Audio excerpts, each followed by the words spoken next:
Welcome back to Animal Crossing New Horizons. I'm dear darling, and shall we see what's going on our lovely island on Fawnhollow today? Well, I had a little bit of a scary moment there where, I opened up Animal Crossing, then I went to the bathroom, and when I came back, I was just about to sit down, I was about to hit record and, start this episode, and then it just went, the software has closed unexpectedly or something, and I was like, oh no, that's not good. Did my Animal Crossing get corrupted or something? It doesn't seem like it's a case, so, I guess we're vibing, but that was very strange, the first time I've ever seen that, to be perfectly honest. I don't know what caused it, but, sometimes happens, bugs in the code and whatnot. Anyway, I'm going to talk about something actually specifically requested by my friends, so I was like, yeah, why not, because today is the day of our writing group meetup. It was actually delayed. It was meant to be like a couple of weeks ago, but I didn't have anything. I don't know if anyone had anything story-wise for us to really talk about. But we try and do it as often as we can. But of course, people get busy. It's not always the easiest thing to do to always write something every single time, right? I have no idea why my phone's ringing. Look at it's Harvey. Oh, of course, it's June, so we got Reese and Cyrus's wedding. But I'm going to talk basically a little bit about the stories. And you might be like, hey, dear darling, where can I read your stories? Do you, have a website or something you upload them to, a blog, etc., etc.? And the answer is no, not yet. I will eventually. I talked about this before. I was like, I think it would be pretty cool. Actually, we didn't get a letter from Mum. That's interesting, on 1st of June. That's unusual. I talked about it before where I was like, yeah, I want to start uploading my writing stories, I suppose, to online so that people can read them if they want. I don't expect to garner a huge audience. It's not like I don't see myself as like amazing writer. I think you would read my story and be like, yeah, this seems like someone from, well, I'm not sure about a hobbyist story, a hobbyist writer necessarily, but you would be able to read, you'd read it and be like, yeah, it's okay. Oh, I like this part, and then, obviously there's still room for improvement. Unless, everyone reads it and goes, whoa, it's so amazing. This person's like a hidden gem. She should publish these books in a short story anthology. I'd be like, what? But I guess I would do that, but still.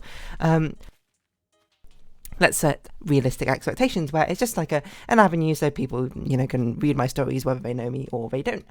But I'm going to talk about the stories we have today. Because I don't know, my friends have requested it. Why not? It's given me conversational fodder, and it's something to go with. So, we what we do in our writing group is we have 3 prompts, 3 words usually. Oh, okay. Oh, I didn't mean to click stay, but I know I'm meant to talk to you, so then stuff happens. We get some amount of word prompts. They're it started out as 6, I think, when I first joined the writing group, and now it went down, and now it's at 3. I think we've found. Oh, hello, computer screen. Oh my God, you are just rapidly turning on and off. What is going on? I've no clue. Are things being unplugged? Joe, we're going to chat in this corner to make sure we don't actually go anywhere while I fix this. I don't really know what we're causing it, to be honest. How very strange. Oh, it would be the HDMI cable, wouldn't it? No, it wouldn't be, because there's I'm using OBS, I suppose, to record this. I guess it might be the Switch's actual HDMI cable or not. I'm not really sure what was causing it, unless my Switch is dying, which is non-optimal, but at least I have Animal Crossing backed up to the cloud. Yeah, so we get a few word prompts, and then we write a story based on what we think about it. Or one of my friends, they draw stuff, and do a lot of very cool images for that sort of thing. But basically, it's sort of just here's some prompt, create some stuff. You don't even have to stick to the prompt. And this week, the prompt was arrow, offender, and dirty, with the 3 words, which, and actually, genuinely, I found one of the harder weeks to write a story about. Not so much that I couldn't think of an idea. I actually thought of my idea quite early on, a sort of general concept, but I was just I don't know how to execute this in the slightest, which made it rather difficult. But basically, my story, as I intended to write it, and you'll see why I use that phrasing in a second, is a story talking about commentating, I suppose, on redemption and forgiveness, and what does it take for someone to be redeemed? What does it take to earn redemption? Can it be earned? Is there a point of no return? And basically, the story revolves around some ex-criminal, aka a previous offender, who has done some horrible things. I don't know necessarily what I had in mind while writing it. I just assumed they were a dictator or something who murdered a load of people or something like that, or tortured people. I don't know, but basically a horrible person who it's sort of like being given a chance of redemption. They have to fire an arrow to for some unexplained reason, like it's not explained in the story, so it doesn't need to make sense, is what I tell myself.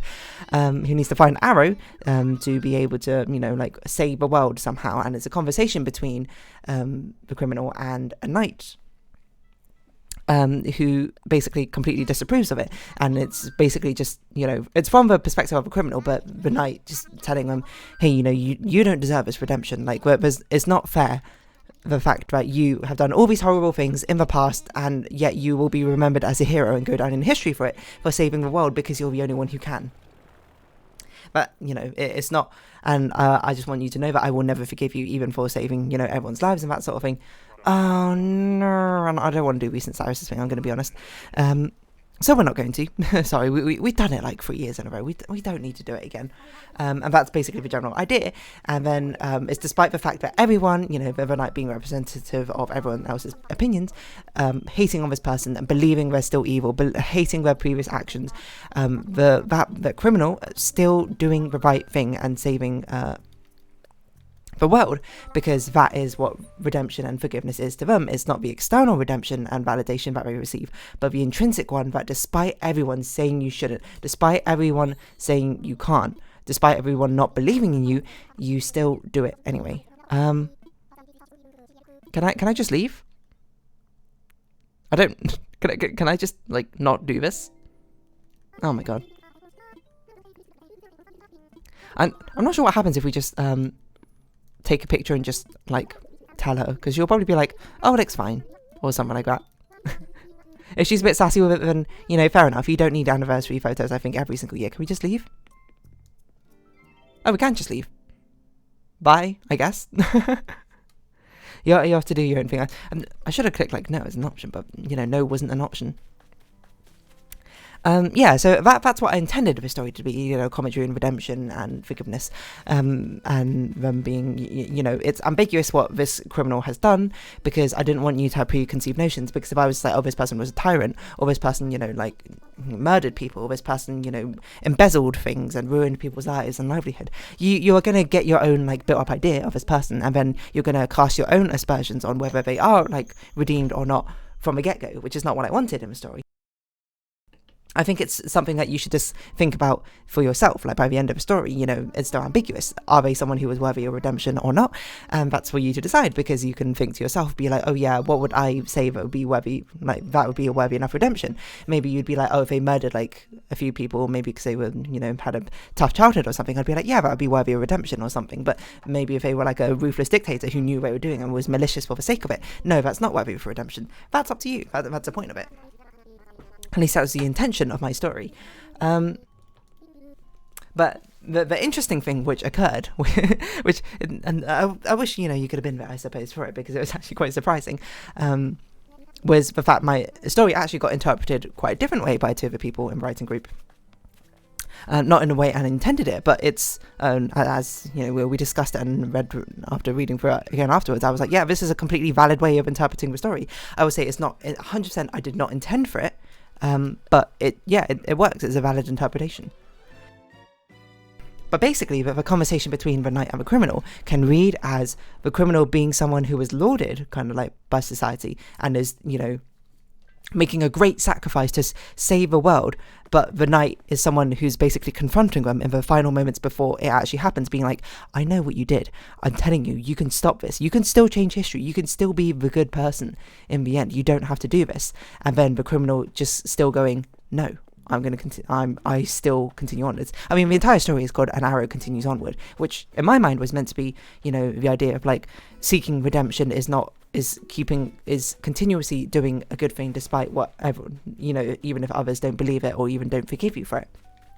But it can be interpreted as this person, continuously doing, like going through with something evil for the sake of like their own image or their own self-preservation or something like that. And the story, unintentionally, I might add, but I don't want to give myself untoward credit, it does work like that. Like, you can read the story in that way, and it genuinely, it's surprising, because often what happens in these writing groups is, the story gets read out, and then the first thing, I won't talk about the story immediately, because I like to see what my friends interpreted from a story, because as I always say, art is 50% writers or creators' intention and 50% on audience interpretation, so everyone can get like a different experience out of the same story. And sorry, I have a pretty dry throat today. In previous stories, I think sometimes people have been more or less aligned, or there's been like, you know, different interpretations of certain characters, but the general outline is still kind of there. Like the one I did before, I think I might have spoken about it, was about the concept of two people meeting just at the wrong time in their lives, but otherwise being perfect for each other. And that was like, yeah, we were like, yeah, and we all interpreted it the same way. But as we basically, you know, told her things about the story, you know, something was like, oh, this is quite different from what I expected people to interpret the story as. Like, I intended, when I wrote the story, for it to be like an ending. Like, it's meant to be the finale of it, like a very unsatisfying ending, I suppose. Like, does a good person or a bad person win? Who knows? To like a movie or a story or a book. But then they were saying that it sounds like an opening for a book, I suppose. Like, it sounds like it's sort of, you know, something previously happened, and this is sort of like the triggering event which leads to like war or something. And, you know, to me, I was like, whoa, okay, you know, I'd never really thought about the fact that it could be interpreted that differently, like to my own expectations, but awesome, you know, is what I say. And then, and then it was basically a discussion of what the plot was, and the plot is deliberately ambiguous, to be fair. It's not meant to be all that concrete, because the setting is not important, as is more of a, I suppose, the overlying commentary that's going through the story. And then it was just like a revelation where, you know, one of my friends, you know, said, I thought this was the story, like the way I intended it. And then the other two just being like, what? And then telling them what they thought the story was. And it was like, whoa, yeah, those are just both valid reasons. It was a literal double meaning story, which, you know, you can't, like, it's hard to intentionally create that. So the fact I accidentally did it is, you know, by pure chance, is very lucky. I feel like I've tried to do like a double meaning story before. Actually, technically, with the first story I've done, it was meant to be sort of like a double meaning story, but not in that same way. It's meant to be like ambiguous what happens, and it's meant to be like words could be substituted for each other. But this one was, yeah, it was just like, it just has two different readings somehow. Like, I guess it's kind of cool, you know. I guess let myself be a little bit happy or proud in this moment. But that's a really, you know, if it was intentional, even if it's not intentional, it's still a really cool idea for a story, isn't it? Because it works really well with the whole redemption and forgiveness commentary that's going on. Like, yes, someone should be forgiven for doing the right thing, you know, it does outweigh the bad, or no, some acts or no, someone cannot be forgiven for that because some things are just too unforgivable, or no amount of good can make up for the bad. Something, you know, it feeds into both sides of this debate because it has both a positive and negative, I suppose, read of it, which is pretty cool, I think. Not intentional, but pretty cool. And, you know, it's weird to say because, and again, I came up with the idea for this one being like, hey, this should be a commentary on redemption. Someone needs to fire an arrow to save the world, but they were like a past criminal or something, and it's a conversation between this person and someone else about how they don't deserve it. That was my general idea, but it was really hard to execute. I was like, I don't know how to write this in the slightest. But sometimes it just works out, so, you know, I can't complain of I can't complain about it. Yeah, so that was my story, and obviously it's quite easy to talk about my story, which is why I went on about it. One of my friends wrote another story. It was quite an amusing story, I would say. And also, just to preface this, my friend like wrote this like in the hour or two like before the actual meeting of the group, so credit to him for actually doing it. You know that's the point of writing, is you just, at the end of the day, you just got to write. You know, it's the same thing I say about drawing. You know, you just got to draw. Doing the activity, even badly, or even like not exactly how you wanted to, or like even as a rush job, it's still kind of better than not doing it. That doesn't go for everything, mind you, but for chasing art, I suppose, and writing as a hobby, it is good. You know. Don't let other people tell you otherwise. But it was a rather amusing story. I guess I'll summarize it as it's basically like a prison escape, except for it's kind of like slightly horny and slightly memey at the same time. Not slightly, it's kind of horny, kind of memey at the same time. It's about this girl called Chloe, and she wants to escape prison, and she's like plotting it. She's like working her way up the ranks, and it starts out like really horny for some reason, and I thought that was actually going to just be the entire story would be like super horny, and I'd be like, okay, you know, I'm here for it. But then the horniness sort of dies away for a bit, and it becomes a bit memey, you know, where she's trying to escape on like mum's spaghetti night, and like someone took an arrow to the knee, something like that. It's hard to say because I can't remember the story, of course, off the top of my head, all that like as perfectly, because obviously I didn't write it, you know. I don't have the same intimacy, I suppose, with it, but I do with my own stories. But it was amusing, I would say.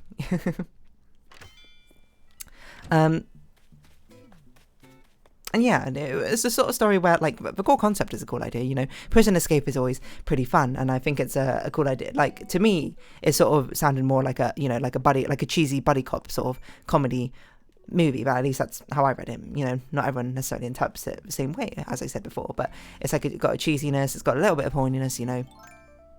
I'm trying to think, like, you know, like the other guys or that sort of thing, but instead of them being police officers, they are prisoners escaping. I'm sure there's probably some... Oh, shooting stars. I wonder if Celeste is here. I'm sure there's a more relevant media property which people can think of, but I can't think of off the top of my head because I don't know all that many of that well. But yeah, that's basically what I read it as. And yeah. It's a core concept. It's kind of fun there. It's just sort of like tonally, it's sort of got a bit strange, and you didn't really know what to expect. You're like, oh, this is quite a, you know, it's meant to be quite a sexually charged, I suppose, story, you know, for comedic purposes, and then it sort of like actually goes into like a proper story, you know, like without that, and then it goes quite, you know, memey as well. It's sort of like, I guess it keeps you guessing, you know, which is what you can ask for a story. And this is not meant to be me like hanging my friend out to dry or anything, because I still think I still think it's a cool story. It's not my favourite story necessarily by him, but I still think it works, you know. It's amusing, shall we say. And, you know, the purpose of stories, I suppose, at the end of the day, is not only to create art, but to entertain. You know, everyone's got different goals with a story at the very end. Do you not? Oh, yeah, Celeste, always here, for whatever reason. So yeah, I mean, those are the two stories. We didn't have as many stories. We, of course, didn't have another friend. They drew stuff. I mean, you might know them. They've been on this channel a few times, Fodian. They leave comments here and there. You can check their stuff out. Yeah. You can check out their art. They shared out art that they've done, and it was, you know, cool to see. I will say, it's not the most, like, eventful writing group episode. There's been more exciting ones, you know, where we've had more stories to talk about. But, I mean, why not talk about this one? I don't think I've actually properly spoken about the writing group that in depth. But anyway, I guess it's kind of like double meaning. If anything, I guess that's the theme, is that both of their stories had a double meaning. Like mine, unintentionally, through a double meaning of a perspective, I suppose, on the story of forgiveness, or the character's motives and motivations and actions, and the other story just being, you know, double meaning through, I suppose, lewdness, shall we say. Which is, you know, I'd say it's exciting in its own right, interesting in its own right. Yeah, on that note, we've spoken to Celeste. Let us learn this recipe, whatever it is, and I think I'll probably just round this episode up here. Ain't that fun? Ain't that a fun time? Double meaning in stories. I feel like at some point, maybe it was a previous prompt, I tried to write a poem with a double meaning, but I don't remember if I did. I think I might have given up trying to do that because it was way too difficult. If anything, it's a little unsatisfying that I did it just sort of like randomly, you know. It's like, oh, you know, I intended for like the plot or something to do this X, Y, Z, and then it's just like, oh, it you know, it just sort of fell out of there. I guess it kind of feels unearned. Maybe that's another story, you know, idea I can talk about at some point. Intention versus accidentally, you know, doing something. But for now, you know, I mean, you might be like, hey, what are the next prompts for your next writing group? This time it's abandoned, happiness and flowers, which I think is quite an interesting prompt. I'm not sure, I haven't come up with a story idea yet, so we'll see where it goes for that. But for now, I'm gonna round this episode up here. So for now, if you have been watching, thank you very much. It's been Animal Crossing New Horizons. I've been Dear Darling. Likes, comments, subscription, shares, greatly appreciated. Twitter, Discord down below. Hope we see each other again. But for now, it's our farewell. So until next time, bye bye for now.